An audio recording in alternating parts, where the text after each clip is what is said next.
Before you hear my story, let me ask you something. What would you do if the person you loved most in this world humiliated you in front of everyone? What if you sacrificed your own dreams to build theirs, only to be mocked and discarded like you never mattered? I stayed quiet for too long, but when I found out the truth, everything changed. Let me tell you how I went from being invisible to unforgettable. Don't forget to subscribe and tell me in the comments, where are you watching from? My name is Helen Carter. I'm years old, widow, artist, grandmother.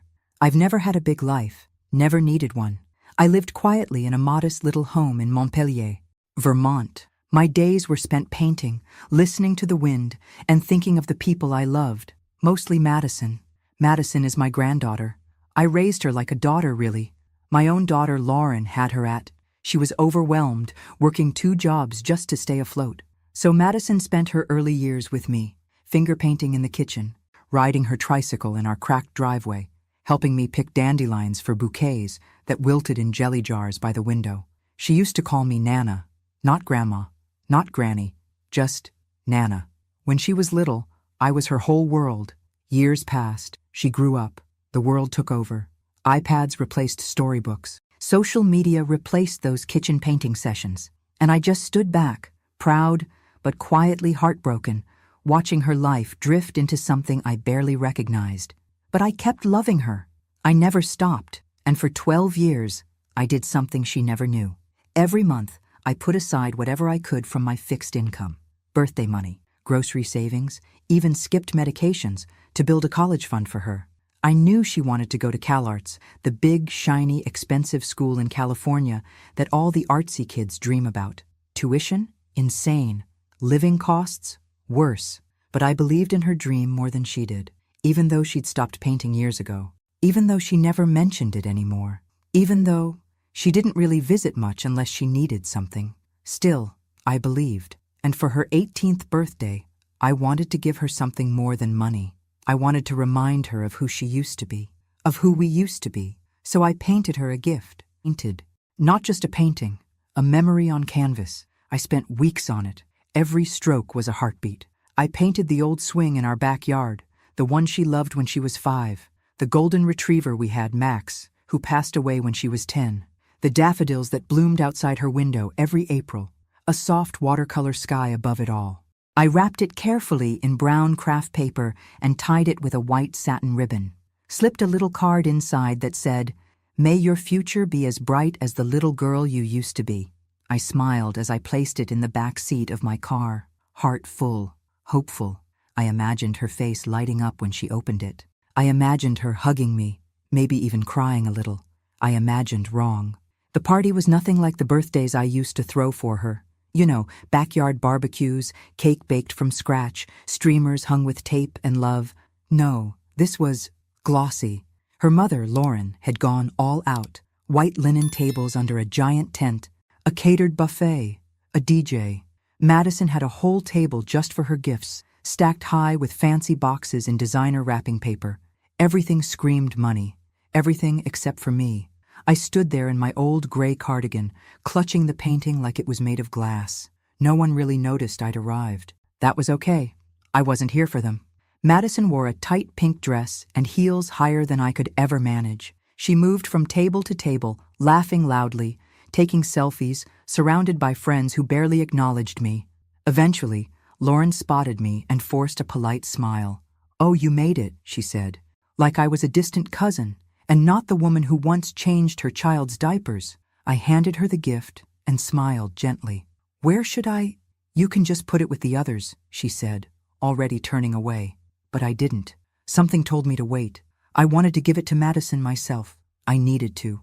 When she finally got around to opening the gifts, the crowd gathered.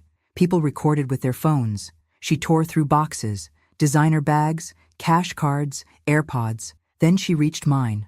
I saw her pause. My wrapping wasn't fancy. It was humble, handmade. "Oh, this one's from my Nana," she said, forcing a smile. She unwrapped the paper, opened the box, and held up the painting. Silence. Then came the laugh. "Are you serious?" she said, holding it up like it was a joke. "A painting? That's it? It must have been cheaper than buying a real gift." The kids around her snickered. Someone muttered, Vintage vibes, I guess. Lauren gave me a quick, uncomfortable look but said nothing. I stood frozen. My hands hung useless at my sides. It's sweet, I guess, Madison added with a shrug, propping it against the table leg like a forgotten decoration. Everyone moved on. No one saw my face. That's the thing about being invisible. No one notices when you're in pain. I turned and walked back to my car. Each step felt like I was dragging years behind me. Years of birthday cakes baked alone. Years of scraped knees kissed better. Years of whispered prayers over bills just so she could have ballet shoes or paint supplies or summer camp. I sat in the driver's seat with the door closed and the engine off. I didn't cry loudly. I didn't sob. I just stared at my hands on the steering wheel, watching as a tear slid down and landed right on my wedding band. It was then I realized something. That painting was the most honest thing I had to give, and she didn't see it. None of them did. Not really, but I would never forget. When I got home that night, I didn't bother turning on the lights. I just walked into the kitchen, set my purse on the counter, and stood there in the dark. The silence of the house wrapped around me like an old friend. No laughter, no music, no voices telling me to smile more, no one asking if I was okay. I opened the cupboard, took out a chipped teacup, filled it with tap water, and sat down at the table where I used to help Madison with her homework, where she used to sit cross-legged, hair in a ponytail, asking me what colors to use in her drawings. I glanced toward the painting corner. The easel stood bare. The table beside it, cluttered with brushes and dried-out tubes of paint, sat untouched since the day I finished her birthday gift. That painting, it took me weeks of aching wrists and blurred vision, weeks of waking up at night because I thought of one more detail to add. She called it cheap, and they all laughed. I stared down at my teacup. My reflection was barely visible in the ripples. Then I stood up, walked to the hallway, opened the drawer where I kept the folder labeled College Fund Madison. It was a thick folder, stuffed with every document, receipt, and printout from the savings account I'd built slowly over 12 long years. Every deposit, every transfer, every small sacrifice. I'd skipped new clothes, I'd skipped haircuts, I canceled cable. Every time I put that money aside, I told myself, it'll be worth it. She's worth it. I turned on my old desktop computer, the one I barely used anymore, logged into the online banking portal, typed in my password, the same one I used since the day I opened the account, for Madison. The balance blinked on the screen. Toss. I stared at it for a long time. I knew exactly how much every dollar cost me. Then I clicked transfer. Not to Madison, not to the college fund, to me, to my personal checking account. I watched as the progress bar moved slowly, like it was waiting for me to change my mind. But I didn't. Not this time. Transfer complete. Balance.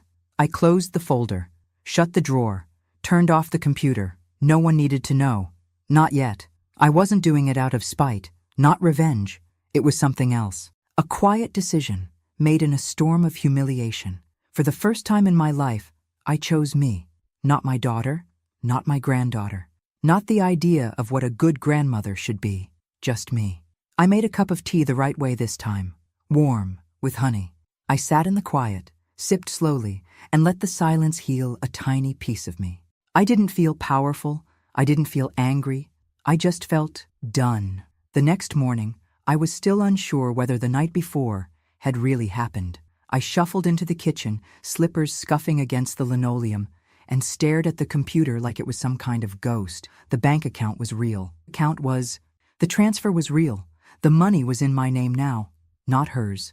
I thought I'd feel worse, but I didn't. There was no guilt, just a strange, unfamiliar quiet in my chest. Not peace exactly, more like the absence of chaos. That same afternoon I got a text. Hi Nana, can I stop by today? Miss you. I stared at the screen for a long time. She hadn't called me Nana in months, maybe longer. I didn't answer right away. 2 hours later, there she was, Madison. On my porch with a tray of cookies from that expensive bakery downtown, the kind I could never afford but always admired in the window when we passed by. Her hair was pulled back, her makeup lighter than usual, her smile too bright to be real. Nana, she chirped, wrapping her arms around me before I could even react. I stiffened. My body remembered the party, her voice echoing in front of her friends, her laughter stabbing like cold glass. But I let her hug me. She smelled like expensive shampoo and sugar. Nothing like childhood anymore. I was just thinking about you, she said, walking into the kitchen like she used to when she was small. I wanted to apologize for the party. I was just overwhelmed. I didn't mean what I said. She sat at the table, folded her hands. Her nails were perfect. Her phone glowed softly in her lap. I shouldn't have said that about the painting. It was really sweet of you. It's actually beautiful. I nodded slowly, trying to read the expression on her face. Was it real? I wanted it to be real. I missed you, she added. I know I haven't been around. Things got busy, but I'm here now. She took my hand across the table. Her eyes shimmered, almost like tears. I've been thinking a lot about college, she said quietly. About CalArts. I know the fund is, complicated now, but I just want to be close to you again. I'm not here for the money, Nana. I swear, I miss us. The words wrapped around me like ivy. Soft, familiar, dangerous. I felt something loosen in my chest. Maybe she was growing. Maybe the shame at the party had awakened something inside her. Maybe I had been too harsh. After all, she was young. Stupid. We've all been that. I'll think about things, I told her gently. But I'm glad you're here. She smiled, the big one. The same smile from when she was 7 and used to draw me pictures of rainbows and write "I love you, Nana" in shaky crayon. We ate cookies. She stayed for dinner. She helped wash the dishes and asked about my latest painting. She even brought up a few childhood memories. The swing, Max, the daffodils. My heart began to believe again, to soften. Later that night, I opened the college fund folder again. I didn't transfer anything, but I thought about it. I thought about it more than I wanted to admit. Maybe I was wrong. Maybe she'd learned something. Or maybe I just wanted her love so badly, I was willing to be wrong. I didn't sleep well. My mind kept replaying her voice. I'm not here for the money, Nana. I swear. And yet, the only thing louder than her words was the echo of that birthday party. That laugh, that cheap shot. But I pushed the doubt down, buried it deep, because sometimes you'd rather believe a lie that feels like love than accept a truth that leaves you alone. It was a Tuesday afternoon when I found out, the kind of day where nothing feels important enough to pay attention. Cloudy, quiet, ordinary. Madison had come over that morning with her laptop and a smile, said she needed help printing a scholarship form. I'd been the techie of the family since the 90s, even if now I could barely update a phone. She left after lunch, in a rush to meet friends. I stayed in the kitchen, washing the few dishes we used, humming a little tune from an old jazz record we both used to love. I remember thinking, maybe this is healing. Maybe we're really rebuilding something. Then, I went into the study. Her laptop was still there, open, humming softly, screen still glowing. I was going to close it, just click it shut and send her a text. But the screen caught my eye. There was a chat window open, a messaging app I didn't recognize. At the top, it read, Madison? Chatting with Emmy. My gut told me to look away, but something deeper, something primal, something protective, told me to read. The last message hit me like a slap. Don't worry, she's falling for it. I've been sweet, cried a bit, told her I missed our bond. Classic emotional bait. She always melts with that family crap. My hands trembled. Another message blinked below it, fresh and ruthless. Just need a couple more visits. She's already thinking about putting the fund back. I know it. Told you. She's predictable. I'll be in CalArts by fall. Manifesting? I stared at the words. They weren't just cruel. They were calculated. This wasn't a mistake. It wasn't a slip of the tongue. It was a plan. Everything. The visits, the hugs, the stories about Max and the daffodils, every tear, every cookie, was a script, written to manipulate me. I didn't know how long I stood there. Could have been minutes, could have been hours. My legs finally carried me to the sofa, and I sat down slowly, laptop still open on my lap, the words blaring like neon signs. Her voice, her sweetness, every "Nana, I missed you" played in my head like a broken record, and every single one sounded faker now than the last. I felt cold, like someone had turned off the sun. How did I not see it? How did I fall for it again? I looked at her messages, peppered with emojis and exclamation points, like they weren't even written by the girl I raised. She sounded like a stranger. Worse, a predator, targeting my emotions, manipulating my heart, using love as a weapon. I wanted to scream, but I couldn't make a sound. Instead, I closed the laptop slowly, like shutting a casket. The grief was real, but this time, it wasn't grief for a person I'd lost. It was for a person who never really existed. The version of Madison in my head, the sweet, curious child with paint on her cheeks, who once told me I was her best friend, that girl was gone.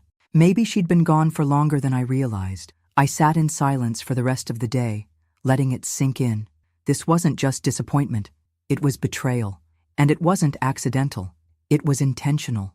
I walked to my painting corner later that evening, pulled the cloth off the canvas she had mocked at the party. There it was, our story in brushstrokes. The old swing, the dog, the daffodils, and all I could see now was what she had called it, cheap. But for me, it was never about price. It was about memory, about effort, about love. And I finally understood something. She hadn't rejected the painting. She had rejected me. I whispered to the canvas, my voice steady this time. You're not the one who's worthless, and neither am I.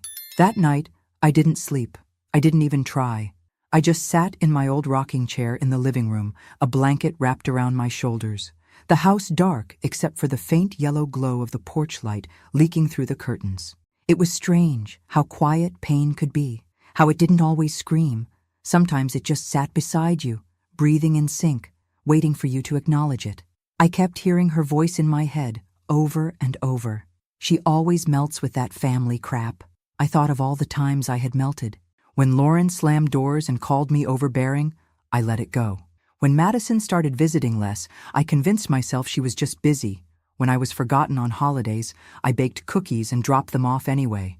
I melted because love made me soft, because I believed in forgiveness, in loyalty, in second chances. But now I saw it for what it was, survival. I had spent a lifetime sacrificing pieces of myself so no one would leave. I gave until there was nothing left, and then I gave more. And for what? So my granddaughter could laugh behind my back, so I could be manipulated into handing over my life savings like some gullible, lonely old woman. I felt rage that night. Not loud rage, not destructive. It was a quiet, focused kind of rage, the kind that sharpens you, that peels the wool off your eyes and shows you who you've become and who you're done being. Around a.m., I got up, walked to the painting she called cheap, and stood in front of it for a long time. The memories on that canvas no longer hurt. They weren't bruises anymore. They were proof that I had loved, that I had given my best, that I had been real, even when they weren't. I whispered, "You're not going into a closet, not anymore." And I meant it. I turned to my bookshelf, pulled out an old camera I hadn't used in years, and took a picture of the painting. Then I sat down at my desk, turned on my computer, and typed. I found an online group for older women artists, a quiet corner of the internet where people posted their work, shared stories, encouraged each other. My fingers trembled slightly, but I uploaded the photo. In the caption box I wrote, "This painting was called Cheap by someone I love, but it was painted with everything I had left. Every brushstroke is a memory, every color, a piece of my heart. Maybe it's not enough for some people, but it was everything to me." I hit post. I didn't expect much. Maybe a few likes, a kind comment or two. But it wasn't about attention. It was about finally using my voice, not just my brushes, to tell the truth. I left the computer on and went back to the living room, made tea, sat in silence. And for the first time in a long, long while, I didn't feel invisible. I felt awake. When I woke up the next morning, the sun was already filtering through the curtains, casting long golden lines across the floor. My tea from the night before sat cold on the end table, untouched. I stretched, my body stiff but strangely energized, like something inside me had shifted. I shuffled over to the computer, not expecting much. Then I saw it. The screen was glowing with notifications, likes, comments, shares. I blinked. The painting I posted, that painting, had caught fire overnight. Not just a spark of sympathy. No, people were seeing it, really seeing it. I clicked into the comments. This made me cry. There's so much emotion here. Whoever called this cheap doesn't know what love is. Do you sell prints? I want this hanging in my home. Please tell me you're exhibiting somewhere. My heart pounded. I felt flushed, dizzy even. I scrolled further. Messages had started pouring in. Direct messages from strangers, women mostly. Women who were mothers, grandmothers, daughters. Women who said they saw themselves in my story, that they'd been called too sentimental, too giving, too soft. But this painting, it was power. And then, one message stood out. "Hi, Helen. I'm a curator for a small gallery in Brooklyn. Your piece stopped me cold. Would you consider exhibiting it? We'd be honored." I read the message 3 times. Brooklyn? A gallery? I looked back at the painting, still leaning quietly against the wall near the dining room, half in shadow. The swing, the dog, the daffodils, my memories made public. My hurt turned into something beautiful. I answered with trembling hands, yes, I'd be honored too. Within hours, more messages arrived. Art magazines, influencers, a woman from a major platform asking if I would do a feature story. It was like I had thrown a tiny stone into a still lake and somehow triggered a tidal wave. Later that afternoon, the curator from Brooklyn called me. Her name was Dana. She said she wanted to fly in to pick up the painting herself. "I want to treat this piece with the care it deserves," she told me. "It's not just art, it's a story people need to hear." She asked about the title. I hesitated. Then I smiled. "Call it The Rejected Gift." Dana paused, then said, "Perfect." After we hung up, I sat at my kitchen table and let it wash over me. It wasn't about revenge. It wasn't even about Madison anymore. It was about me, reclaiming the parts of myself I had given away too freely. It was about taking what they dismissed and turning it into something untouchable. That night, I didn't just sleep. I dreamed of color, of light, of finally being seen. 2 weeks later, I stood in the middle of a sunlit gallery in Brooklyn, my hands shaking as people moved around me, murmuring, studying, pausing longer than I ever thought they would. My painting hung on a clean white wall, framed simply, lit softly. It looked powerful, not because of technique or style, but because of the story behind it. My story. "The Rejected Gift," the placard read, by Helen Carter. I must have stared at that little sign for 5 full minutes. Dana, the curator, came up beside me. "We had over 300 people at the opening," she whispered. "It's the most attention we've gotten all season." I blinked, stunned. She smiled. "And there's more." She led me to her office in the back, a quiet little space filled with sketches and portfolios. On the desk was a printed email. A private collector in Manhattan wanted to buy the piece, $20,000. Cash. I stared at the number. It didn't feel real. Dana watched my expression. "You don't have to sell it," she said softly. "But if you do, this could fund a new studio, travel, materials, whatever you want. You've got something rare, Helen. Voice and heart." My lips trembled. For so long I had thought my voice didn't matter, that my heart was a burden, that all I was a vessel for other people's dreams. But here, now, my pain had value. My truth had worth. I nodded. "Tell him yes." We sealed the deal that day. I signed my first artist's contract, my hand barely steady enough to hold the pen.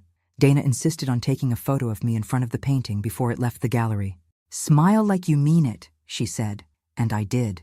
For the first time in what felt like years, I really meant it. Back home in Vermont, things were different. Lauren called once, out of the blue, just to say she heard my painting was getting attention. No apology, no congratulations, just curiosity. I didn't give her the details. And then Madison showed up. She hadn't called, just knocked on the door one afternoon with a tired expression and tear-glossed eyes. I almost didn't answer, but I did. "Can we talk?" she asked. I stepped aside, let her in. We sat at the same kitchen table where she used to eat cereal in her pajamas, where I'd once helped her build science projects out of cardboard and glue, where she used to tell me I was her favorite person in the whole world. She folded her hands and looked at me with the same face I'd watched grow for 18 years. "I saw the painting," she said. "Online. People are talking about you." "About it." I said nothing. She hesitated. I wanted to say sorry. Again. I raised my eyebrows. "For the birthday party?" "For that. And for everything else." Still, I said nothing. She looked down. Her hands were fidgeting now. She wasn't crying, just waiting.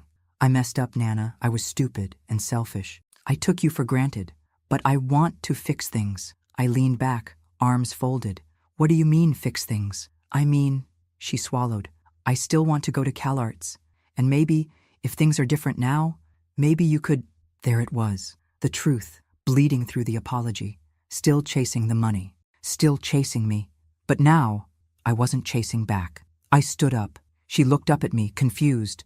I didn't shout. I didn't cry. I simply said, "You called my love cheap. You pretended to care because you thought I'd fund your dream again. You treated me like a transaction." She opened her mouth, but I held up my hand.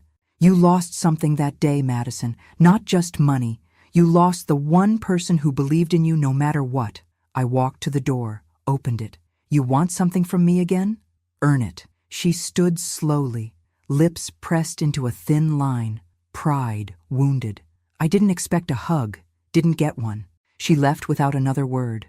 I watched her walk down the porch, back to her car, back to whatever story she'd built to convince herself she deserved it all. And I went back inside, alone, but finally whole. A week passed after Madison walked out of my house without saying goodbye. I didn't hear from her. Not a text, not a call. And you know what? I didn't expect to. For the first time in years, the silence didn't hurt. It felt clean, like a space being cleared for something better.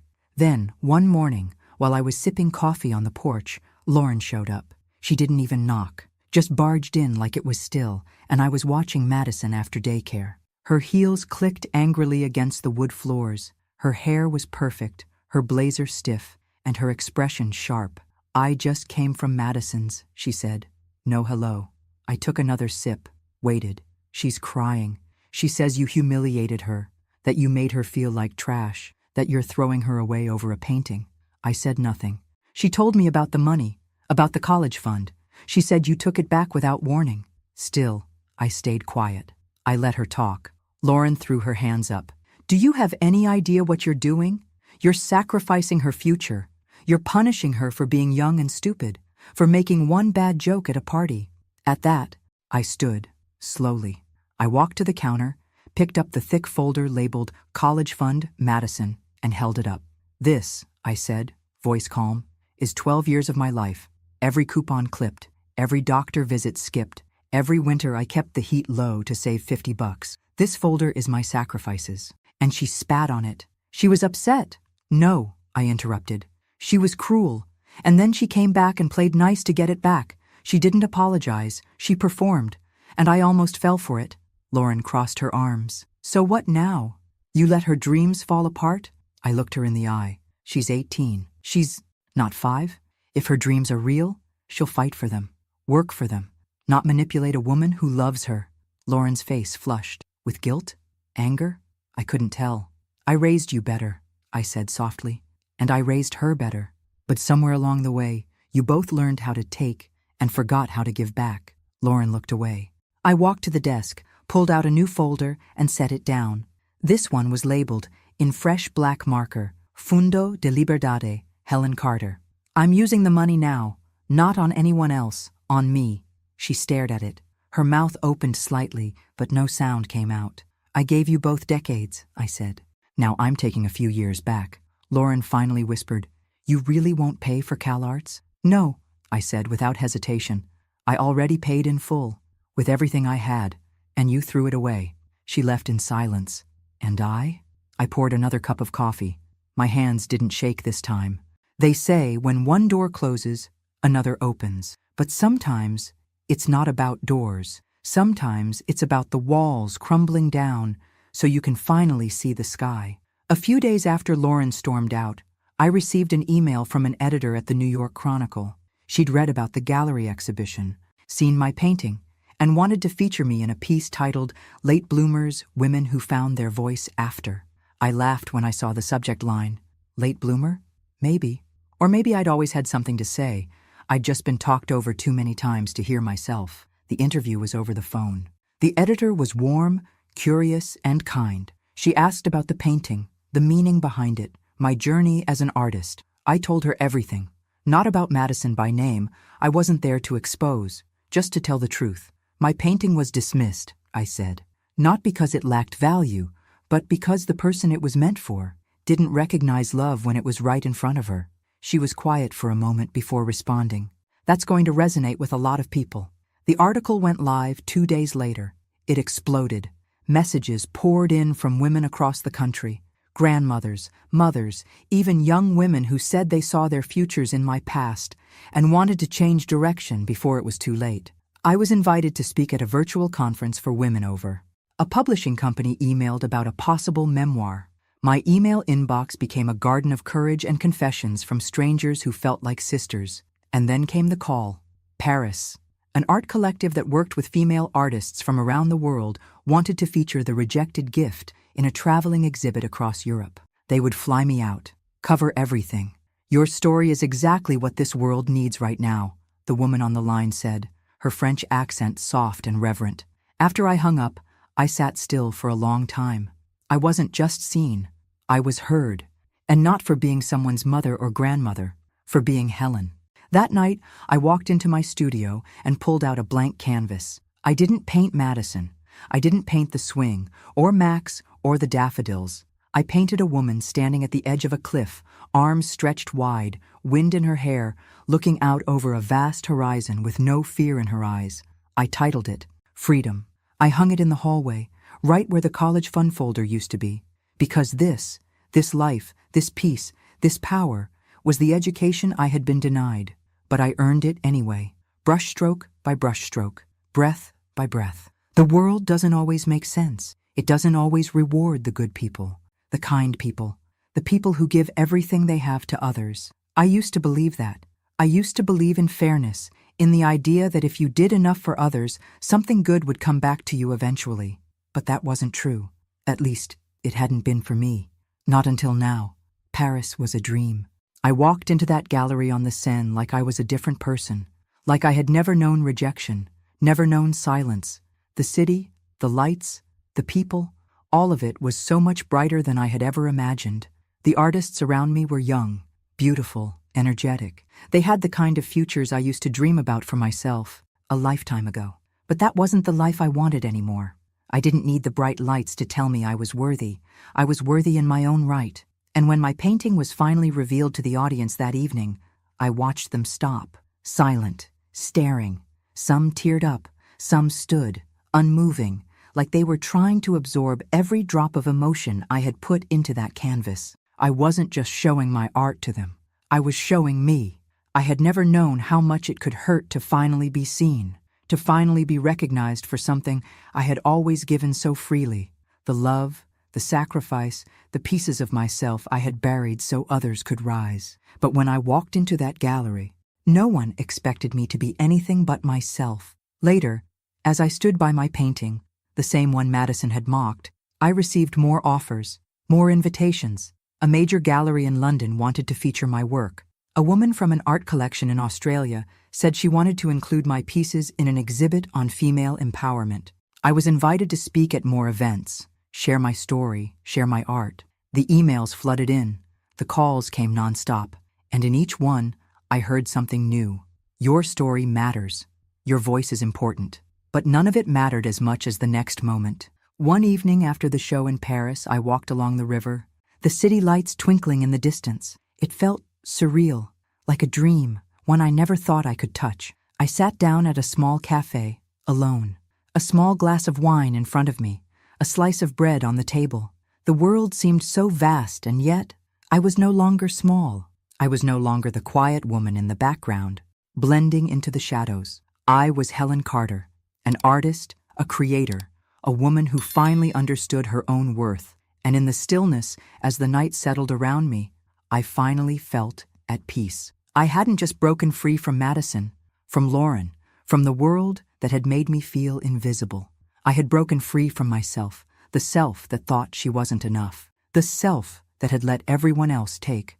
I realized I wasn't just surviving anymore. I was living. When I flew back to Vermont, everything was different. The house felt like a new place, lighter, brighter. I began working on a series of new paintings. Each one reflected the growth I had experienced, the emotional healing. I painted women, not just the soft, nurturing versions I had always been. These women were strong, bold, fierce. Some were standing tall in front of mountains, others with their arms raised to the sky, unafraid to be seen. I was no longer the woman who stayed quiet, who allowed herself to be forgotten. I wasn't invisible anymore, and neither was my art. But the true gift, the real freedom, It came when I took my place in this world without hesitation, without apology. I was finally the woman I had always been meant to be, and that was priceless. I had been back from Paris for a few weeks now, and everything had changed. Not just in the world around me, but within myself. The emails still flooded in, the offers kept coming. Art collectors, galleries, press outlets, all asking for a piece of me, of my story, of my art. It was surreal, and yet, somehow, it all felt so right. But I didn't chase the fame. I didn't chase the recognition. What mattered now wasn't the applause or the money. It was the quiet moments I got to spend in my own skin, unburdened, unapologetic, and finally, at peace. One evening, I stood on the porch of my home in Vermont, watching the sun dip below the horizon. The landscape stretched out in front of me. Fields, trees, the small creek running through the property. The wind carried the scent of pine, and the world felt alive. Alive in a way it hadn't in years. I had no idea where Madison was now. I had stopped asking. Lauren hadn't called. Maybe they were still angry. Maybe they were still upset that I wasn't the woman I used to be, the one who gave everything without question, without ever asking for anything in return. But that woman was gone, and in her place was someone stronger, someone who knew her worth. I painted every day now. I didn't think about Madison anymore when I picked up my brush. I thought about what came next. I painted women with open arms, standing tall, gazing into the unknown with no fear in their eyes. And when I finished those paintings, I didn't just display them in my studio. I shared them with the world. They spoke to the hearts of women who, like me, had been silenced or overlooked. Women who had lived their lives in the shadows of others, who had been told that their love wasn't enough. That was the moment I realized what had happened. I had given my heart away for years, without realizing I was the one who needed to be seen. The most unexpected thing happened that day when I received a letter in the mail. A small envelope with a simple return address, Madison's name written in careful, familiar script. My chest tightened as I tore it open. I didn't know what to expect. I hadn't heard from her in months. The letter was short. Nana, I can't undo the hurt I caused you, and I'm not asking for anything. I've been working on myself, and I know I don't deserve your forgiveness, but I do want to say I'm sorry. I've been selfish, and I regret how I treated you. I hope one day you'll see me differently. Love, Madison. I read it twice, the words sinking in slowly. I wasn't angry. Not anymore. I wasn't even hurt. I was just done. I had let go of the pain, of the expectations, of the years of trying to hold on to something that was never meant for me to carry. I took the letter, folded it carefully, and placed it in the drawer with the college fund folder that had once consumed my life. The money was gone, but the weight was gone too, and with it, any need for validation from anyone but myself. I spent the next few months traveling. I went to Europe again, this time to places I'd never imagined I would visit. I saw new things, met new people, and found beauty in everything. I laughed more, I loved more, and I painted with a freedom I had never known. One afternoon, as I wandered through an art market in Spain, I met a man, a kind man. His name was Thomas. He was an artist too, older than me, with a gentle soul and an appreciation for life's small moments. We talked for hours about art, about loss, about love. There was no rush, no pressure, just two people talking openly, honestly. We saw each other a few more times. We talked about the lives we had lived and the ones we wanted to live now. He wasn't looking for someone to complete him, and neither was I. But together, we found something that felt real. It wasn't about filling a void. It was about creating something beautiful from what was already there. And when we parted, I didn't feel lonely. Not anymore. Because I knew deep down, that I had everything I needed. Not in anyone else, but in myself. Back in Vermont, I stood in front of the canvas I had been working on for months. It was a portrait of a woman, older, but with strength in her eyes, her arms stretched wide as if embracing the world, fully alive, fully present. There were no restrictions on her, no shame, no guilt, just peace. I titled it Freedom, because that's what I had finally found. It was mine, all of it, and it was priceless. Thanks for listening. Don't forget to subscribe and feel free to share your story in the comments. Your voice matters.